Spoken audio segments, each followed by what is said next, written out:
Hello and welcome to the News 9 Plus show on the world's first news and current affairs OTT platform, News 9 Plus. Let's look at the top headlines today. Massive landslides in Kerala's Wayanad killed over 50 people while several others are missing. Rescue efforts by the NDRF, army and local officials have been hindered by bad weather. Star shooter Manu Bhakar becomes the first Indian to win 2 medals in a single Olympics. She won bronze in the Paris Olympics women's 10-meter air pistol event as well as in the 10-meter air pistol mixed team event with Sarabjot Singh. Prime Minister Modi expressed confidence that India would become the world's third largest economy during his third term, given the country's current growth rate of 8%. He was speaking at the CII's post-budget conference. At least 18 coaches of the Mumbai-Howrah Mail derailed in Jharkhand, killing 2 and injuring several others. This follows at least 3 goods trains' recent derailments in Uttar Pradesh, Rajasthan and West Bengal.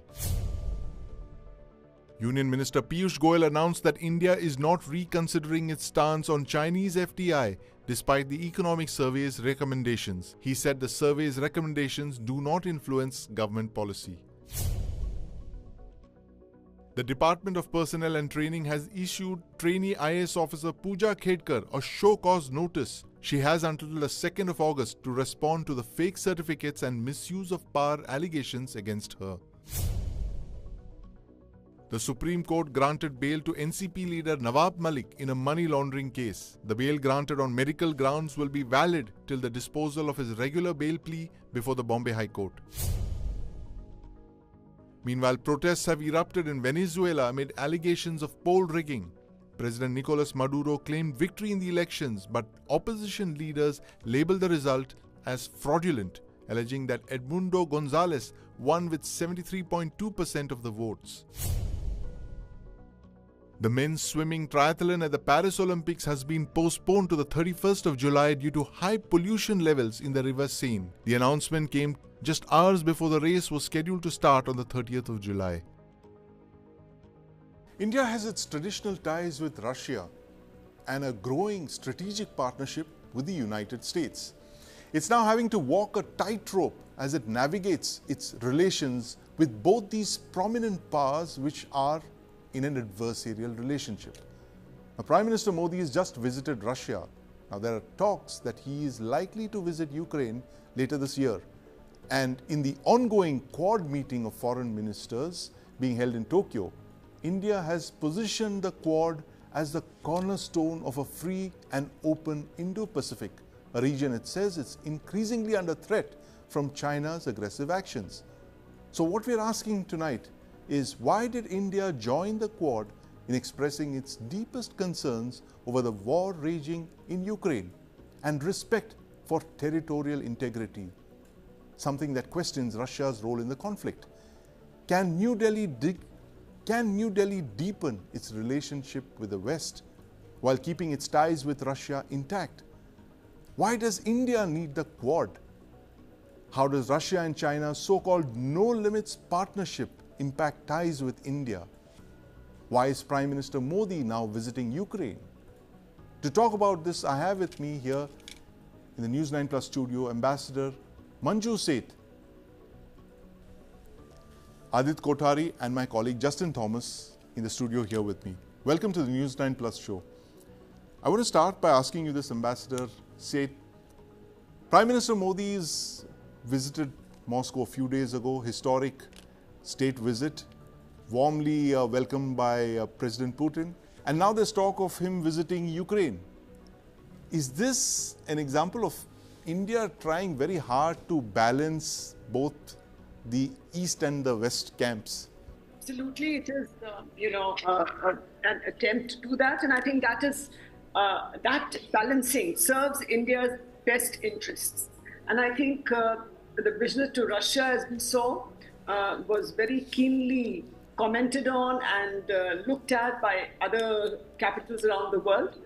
And now the Ukraine visit will also similarly be, I think, an eye will be kept on it and will be watched carefully, though it has not been confirmed as yet. But I think it is one more step in India's endeavor to ensure that its interests are protected at all times, and also it sees itself being able to play a role and a role in on global affairs. I think so. That is again going to be an important visit if it does take place, because he has just been to Russia, and I believe that there would have been discussions on the ending the Ukraine war, and in some time back there were sort of comments or President Putin was quoted as saying that they want the war to end, but they want they want to negotiate. And so I think they are also, there's a fatigue around the war. Everybody wants peace. And so I think Ukraine wants peace too, and Russia too wants peace. Everybody wants this war to end. But on whose terms will that peace be found? I think that is going to be the biggest setback, or biggest impediment to finding a lasting and permanent solution. And I think this visit, if it does take place in Ukraine, it is likely that PM Modi would convey, Putin's concerns, President Putin's Russia's concerns, and see how both sides can come to the negotiating table and to find a solution to end the war, not carry on, the way they have been doing at negotiations. Right. Adit Kothari, I want to ask you this. Does India have the clout to be a peacemaker, to play peacemaker between Russia and Ukraine? Do you possibly think that's one of the reasons why Prime Minister Modi is going to Ukraine later this year? So I don't think Prime Minister Modi is actually going to Ukraine to be that peacemaker. Why he's going there is predominantly to pander to the US interests, which actually want him to become the peacemaker. Because, as Jake Sullivan also mentioned, during his visit to India, that nobody likes a ally or a Western ally to go into Moscow and be seen hugging Putin. So that clearly is where they have drawn the line. They've demonstrated their disdain and their strong protest against Mr. Modi's visit to Russia. And I think it's some sort of a monkey balancing where Mr. Narendra Modi is being seen as that one leader who has reached both to Ukraine and Russia, and has previously been seen as somebody who has been comfortable talking to Putin about ending the war. So that's where I would put the situation at, where this is just for the gallery. I don't think Mr. Modi has that kind of clout, or India has that kind of clout at this juncture to actually end this war. To end this war, you would essentially need both Ukraine and Russia to come onto the same table and mitigate all the differences, which is not happening and which India is not being able to facilitate. Right, absolutely. So Adit Kothari believes that it's more of a photo op, Justin. We've seen a lot of photo ops of late. And of course, Prime Minister Modi has, in the past 2 years back, called for a ceasefire between Russia and Ukraine. But there doesn't seem to be a possibility of that happening this time around. This is more like balancing with a photograph. I think what the West and the East knows that India is in a very unique position, where they are in good relationship with both sides. So West has clearly indicated to India that you need to step up and show from your side, okay, we'll give you support, we'll help you out when it comes to China, but you also need to do your part and play a role in that. And the Russians also understand the situation that India is in, and in the recent meetings also they had made very clear that they understood that when India took stand in United Nations, and sometimes they didn't take part in that, and Russia understood that. So I believe that Russia also understands India's unique position, so allowing, if there is a possibility, even a speck of possibility, because I believe Modi is a personality whom I don't think would be just a photo op kind of situation going to Ukraine, because I believe he needs to wants some deliverables. Exactly, deliverables that he needs to put it out in front of the world. Yes, I have done this, and that plays to his constituents, his character. So I believe it might not be, but it will be a push forward towards where these two sides can come, because anyways they have made it clear, Russia has made it clear what they require from Ukraine, which is non-negotiable. Yes. So anything around that Modi can help out could be playing a role. Nothing more than that. Nothing more than that. So there would be a visit, but with some deliverables. There would be some tangibles that India would want from that visit to Ukraine, though one doesn't know what that could be at this moment. But I want to ask Ambassador Seth, this statement that came out of Tokyo, Ambassador Seth, the Quad foreign ministers meeting, very interesting wording there, that the Quad foreign ministers have expressed their deepest concerns over the war raging in Ukraine and respect for territorial integrity. It's possibly one of the strongest statements that India has signed off on when it comes to the war in Ukraine. Why does India really need the Quad? Tell us why it's so important for us to be part of this quadrilateral of democracies, as it's called. What is happening around the world, and how, if China especially is laying claim to other people's territories and is trying to bulldoze and to frighten smaller countries, and we saw what happened with the Philippines recently in the South China Sea, and in all regions it's trying to to sort of assert itself and to send messages to the smaller countries, and including to India and the US, that it can and will control sea lines of communication if necessary. So it's every step is in that direction. So that threatens the security of maritime navigation. And India especially, that is a very important sea line, including in the Indian Ocean, where China has built up its sort of bases and is trying to see now how to control and increase its influence across in the Indo-Pacific, in the Indian Ocean, in the South China Sea. Everywhere it is trying to do that, and of course on our borders. So India is definitely feeling a bit threatened, and it needs friends. And in this particular case, India has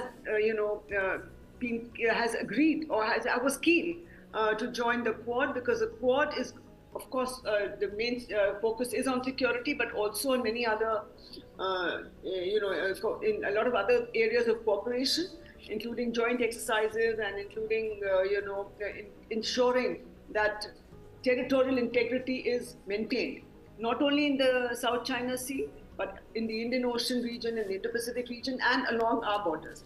But having said that, I think China is not going to be so easily, contained in a way. But for India, being part of Quad sends a message to China that we are not alone. Yes. And we have friends too. And in today's rapidly changing global scenario, global geopolitical shifts that are taking place, it is important to have friends.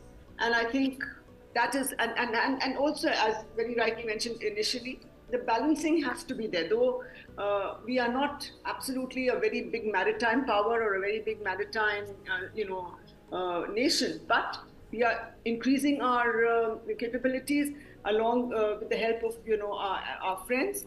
And I feel that this, India's being a part of Quad is important for India from many, from different perspectives, including, as I said, from the China factor, but also for its own security, and to ensure that there is freedom of navigation, the sea lines of communication are not hampered, or are not, ships are not allowed, are not prevented from, from going or from flying in the oceans.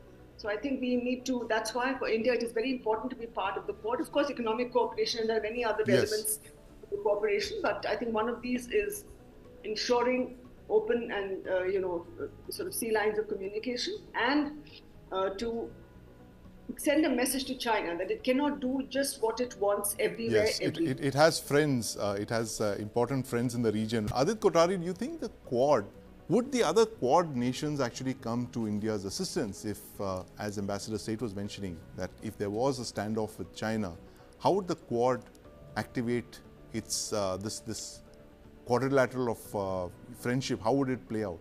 So I'm certainly no oracle to predict whether the Quad would essentially come in to help India at that juncture if there was a proper military standoff between India and China. But what they do present in this scenario is a deterrent.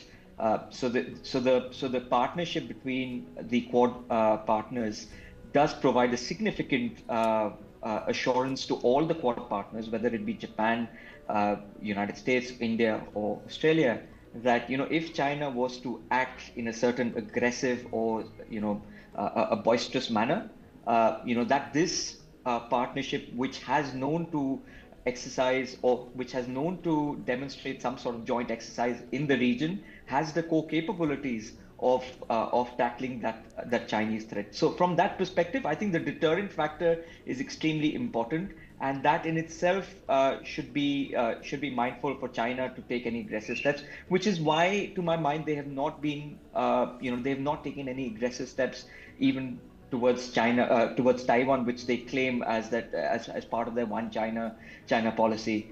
So we have to bear in mind that Taiwan is the sort of apple in the eyes of the Chinese, and India is sort of way down the line. The border between India, the border issues between India and China, way down in the priority line from that perspective. So I think that in itself should be a bit of a reassuring factor.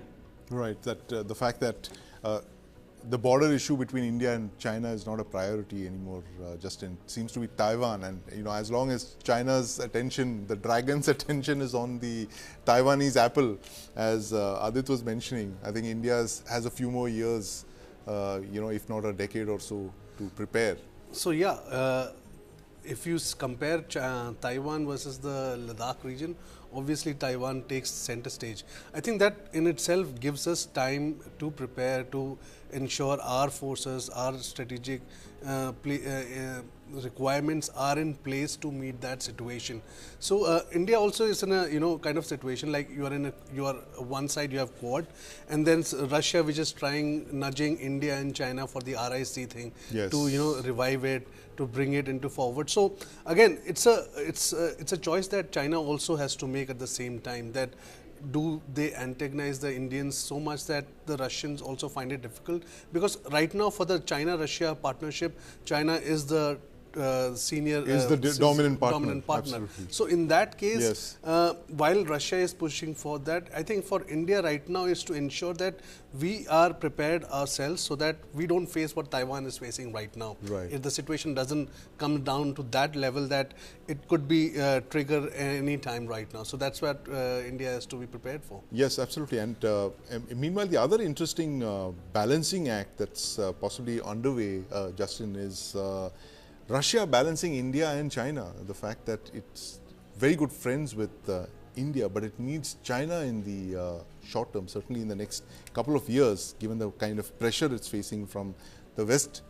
I'm going to ask Ambassador Seth about this. How does Russia balance India and China? It needs both countries. It needs India certainly for the fact that we've been one of the largest buyers of Russian oil in the last couple of years, but also the fact that we are strategic partners, and it looks good to have the world's largest democracy on your corner, as and when Prime Minister Modi meets President Putin, of course. But how much of a balancing act, Ambassador Seth, is it for Russia really, between India and China? Both countries, world's longest disputed boundary, almost 4,000 kilometers.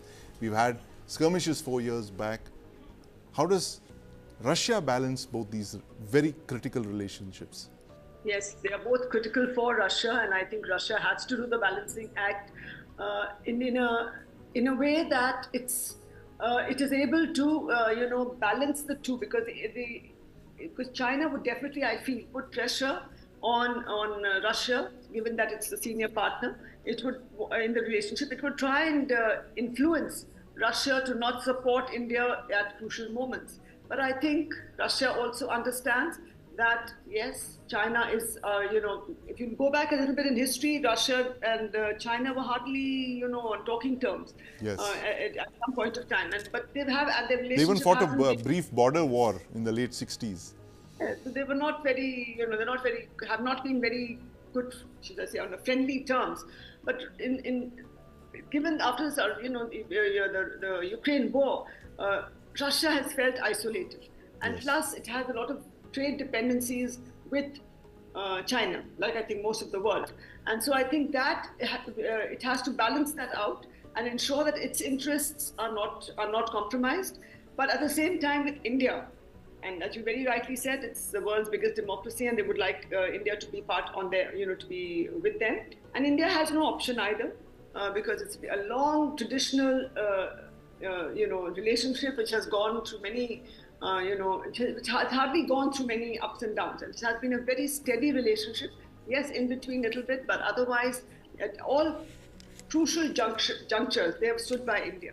And China, and by and large, India has also stood by Russia, as we can see in the Ukraine war and buying their oil, etc. We have ensured that we also balance our relationship. So Russia also needs to do the same, so that China is not able to have the upper hand completely, and vis-a-vis India. And they understand that India and China are not on the best of terms, and we also would not like Russia to be very close to China. Yes. Otherwise, that impacts our interests too. And given the current, the conditions on the, it's of course right now a little lull is there, but there is no, their activity continues, and there's just a bridge has been built over the Pangong Lake. Yes. And so they're continuing with their activities. They're sort of, should I say, threatening activities towards India continue. And so for Russia understands this, and Russia knows that China will not, will take it'll decide when it has to take a particular action. So it is not going to completely listen to Russia, but it hopes that, that it will be able to secure its interests vis-a-vis India and vis-a-vis China. But with India, since it has had a very long, sort of partnership and relationship, including, of course, a strategic partnership. So I think they will continue to I think, balance, of course, but also I feel they will be supportive towards India even in the future.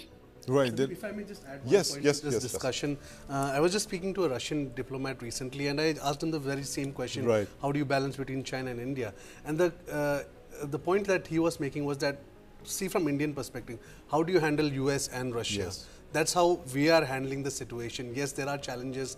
There are a situation where we find ourselves in a spot of bother. But again, diplomacy is all about how do you handle those situations. So that's how we are also handling similar situation.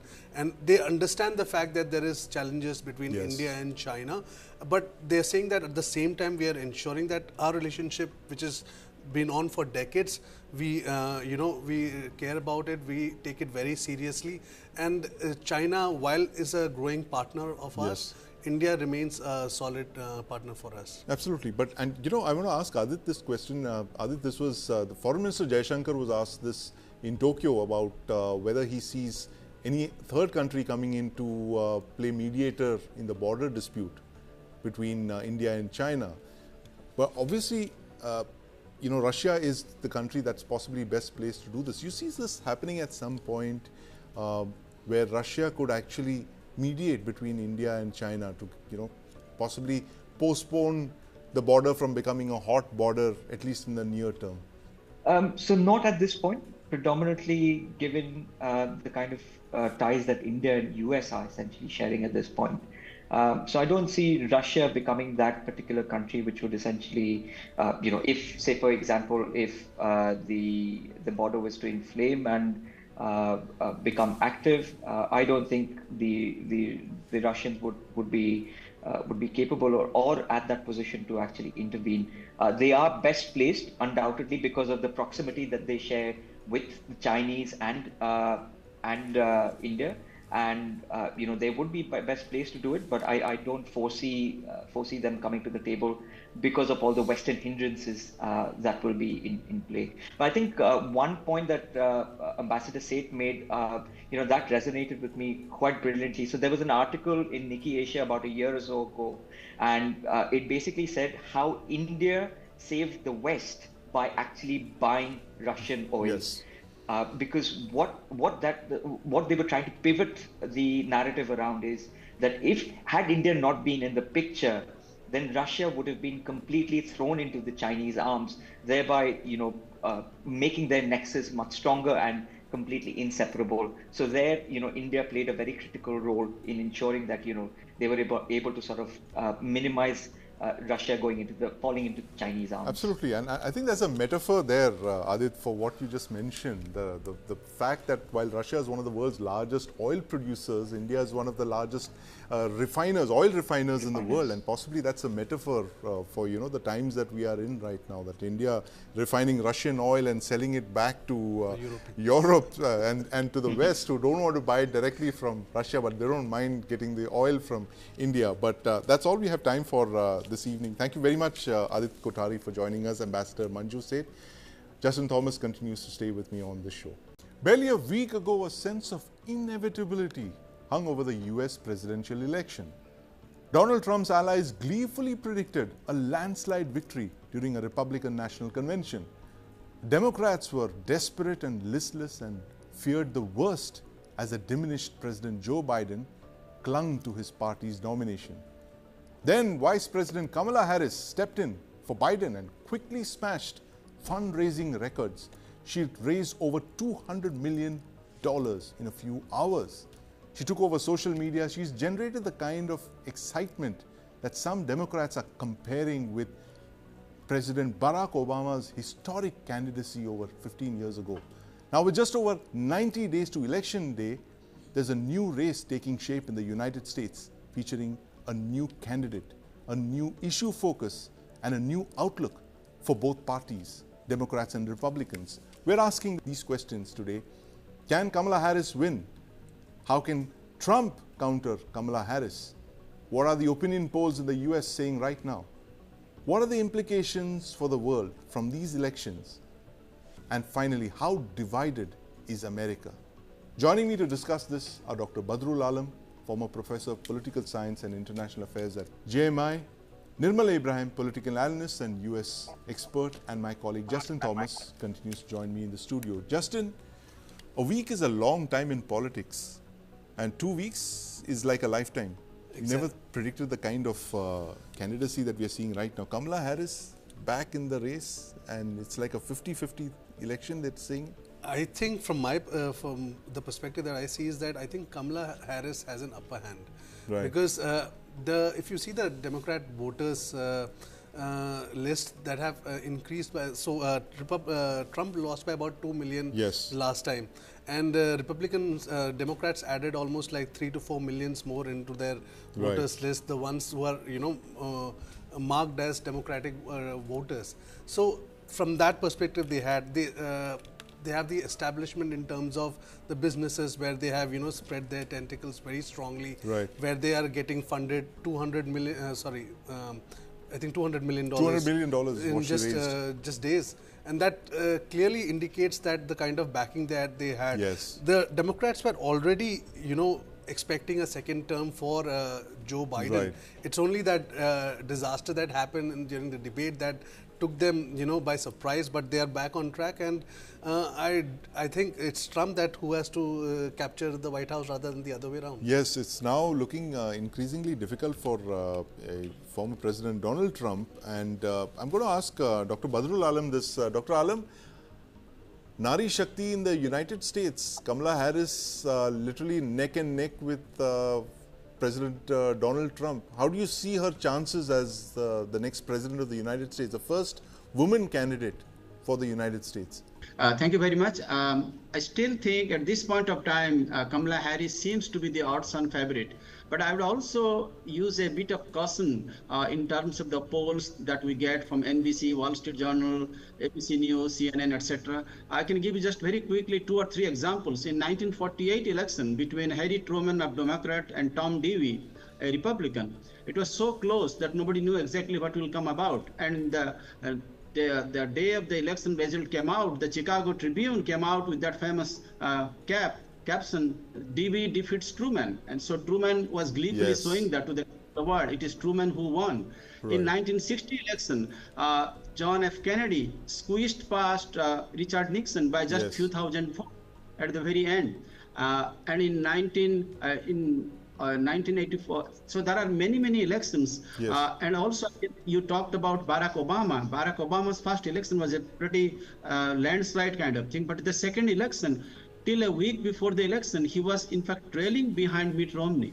And in Yes. 2016 also, if you recollect, Hillary Clinton at this point of time, 3 months ahead of the election, she was ahead of Donald Trump by 6 to 8 points. Yes. But in the election that happened in November, she lost to Donald Trump. So I think I will take it with a bit of caution. But yes, I do agree that in terms of the popular vote in last election in 2020 and 16, both Hillary beat Trump. But in American election, it's all about who can get 270 out of 538 electoral college. So I think again it comes to those 6 or 7 swing states as to who can swing and what advantage. Absolutely. And Nirmal Ibrahim, it's a 50-50 election as what they're calling it right now. It earlier appeared that Trump was going to win by a landslide if Joe Biden were the candidate. But right now, it looks like it could go either way. It could either be Kamala Harris or it could be Donald Trump. But the larger issue what we've discussed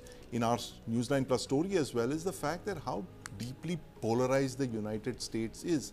It's not a pole, it's actually polarization that's being talked about. The kind of rhetoric that's emerging out of the United States makes our elections look very sane and very, what can I say, very democratic in that sense. But the kind of harsh language that's being used by both the Republicans and the Democrats, what does this actually talk about the state of American society today? It is very polarized, and I'm a little bit surprised by the polls, by the uptick in the numbers for Harris, because I saw a CNN poll that said that among independent voters, the favorability came up from 28% to 44% for Harris in a span of 1 week. I'm not sure what she has done or said substantially to make that kind of a jump. But yeah, I mean, the question is basically this, or the equation is basically this. In the US, there are people who love Trump, and there are people who hate Trump. And there are people who are in between the independents. I think a lot depends on what the independents decide, because the people who are going to vote for Trump, no matter what Trump does, how many times he goes to jail or what he does, they don't care. They will still vote for Trump. The people who hate Trump, regardless of who the candidate is, let it be Kamala Harris, Gavin Newsom, Michelle Obama, or even Joe Biden, I would say that they would still vote for the Democratic Party, not for the candidate. But the independence is where I think Trump needs to focus on right now, because if you look at the RNC speech of Trump right after the assassination attempt, if you look at his demeanor in that, in the speech that he gave and his, general outlook in the day, you could see a sense of gentleness about Trump, a sense of kindness about him that we usually don't see. And I think that's the approach he needs to take forward to get the independents. The MAGA voters, the conservatives, they are with him. He doesn't have to appeal to them anymore. He needs to appeal to the independents, and if he does, it will change. Plus, the polls right now does not indicate the right picture, because the polls right now are an indication of public perception, what appears in the news, what the open statements that each candidate makes. But when they get to the debate stage, these statements will be questioned. Their opinions will be challenged. For example, if Kamala Harris says, I am here to stand for the victims, he would ask her, what about the victims in Palestine? If she talks about the economy, he would ask her, what about inflation that came up 3 times? Why are gas prices twofold now? He would ask those questions. Similarly, for Harris, she could point blank ask his opinion on abortion, which could negatively affect Trump as well. So I think a lot depends on how the debates go, the to and fro exchange that we are all waiting to see. That's when I think the polls actually matter. Right, absolutely. But as of now, Justin, it looks like it could go either way, as we've been talking. It's just like neck and neck, literally, both Trump and Kamala Harris. And Trump actually looks like the old man now, right? He's almost 80, and he's up against a candidate who's 20 years his junior. But of course, Kamala Harris also inherits the anti-incumbency of the Biden administration. She does. And Trump, after the assassination bid on him, there have been obviously a lot of sympathy wave. The question is that how long can you hold that sympathy wave? Yes. And also because if you see, I just wanted to give a comparison, like for example, the Indian elections, the Ram Temple issue, when that thing came up, everyone was gung-ho about the fact that it's going to be a landslide for Modi government, which never happened. So again, these things tend to change very quickly and very fast at the ground level. And as our guest just mentioned, the issues like abortion, the issues like illegal gas immigrations, prices, that Kamala is on back foot because she was the designated person to handle the border issue, but she never came through. In fact, they are trying to push through a bill where they are trying to ensure that the illegal migrants become voters, and that's being played up by the Republicans saying, see, this is their agenda, that's what they're trying just to win the election, they can just go to any extent. So clearly both sides have issues where they can play in front foot to ensure to push down the opponent, and this makes it more interesting as to who's going to come on top at the end of the day. And right now, Trump and Kamala Harris are on equal terms when that comes to fore. Almost neck and neck, but as Nirmal Abraham pointed out, that it's going to be the debates that are really going to swing the undecided voters, and that's what both sides will be looking at. But I want to ask Dr. Alam this, how is the world looking at it right now, Dr. Alam? These US elections, possibly every US election matters because the US president is the most powerful individual in the world, and what he says or does matters greatly for the rest of the world. But how is the world really looking at these two alternatives, Kamala Harris and Donald Trump? I think at this point of time, since we have already seen the first term of Donald Trump and also Kamala Harris as a vice president to Joe Biden for the last 4 years, I think what we see is a more predictable pattern in terms of, I think if Trump comes back, if it is Trump 2, for example, we'll see America first, make America great again, pulling out from the Paris climate change talks, not putting all eggs in NATO basket, taking different views on Ukraine, not being that receptive to the Indo-Pacific architecture, etc., etc. If the Kamala Harris comes, I think definitely there will be more support for the Ukraine things, for the NATO things, for the climate change, etc. So I think broadly speaking, I think we can see some systemic differences. As far as China is concerned, I think both sides will have a very hard stance on China. But again, there may be some nuanced changes here and there as far as even China is concerned. So I think broadly, we have seen that whether it's a Democrat or a Republican at the White House, basically the world remains the same. It would like to be a unipolar world. It would like to be a dominant player. It would like to be a hegemon. But having said that, in terms of the nitty-gritty details, there may be changes here and there between hardcore Republicans like Donald Trump and Kamala Harris, a Democrat. Right, absolutely. Nirmal Abraham, how do you see the world reacting to what could be a inward-looking United States under Trump and more of the same under Kamala Harris, literally a second term for Joe Biden, as some argue? Right. I think now there are a couple of issues at stake as far as outward looking is concerned, because unlike the last election, now we have a couple of issues. One is the Russia-Ukraine war. Trump has promised that he can actually have a war with Putin and put an end to this we don't know if that's true or not, but that's something that is at stake. The Israel-Palestine war is something that is at stake. And so there are issues outside of the US that the US can solve. And it is a question that remains. Who will solve is a question that remains.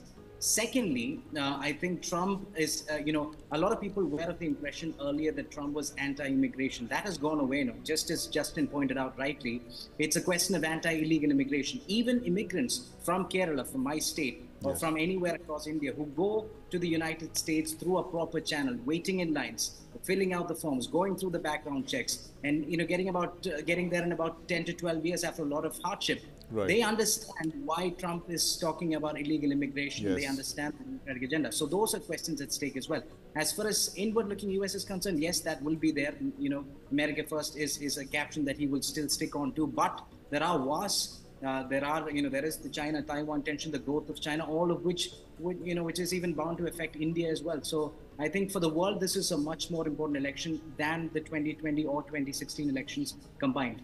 Absolutely. The most important election possibly of this year and possibly of the last couple of years. But thank you very much for joining us, Dr. Alam, Nirmal Abraham, and my colleague Justin Thomas.